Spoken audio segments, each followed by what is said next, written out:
பாதி மிருகம் பாதி கலந்து செய்த கலவை நான்.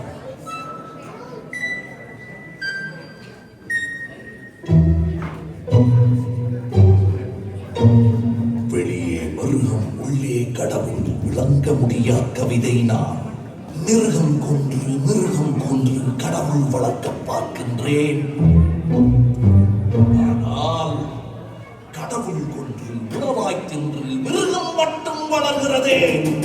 நந்தகுமாரா நாளை மிருகம் கொள்வாயா?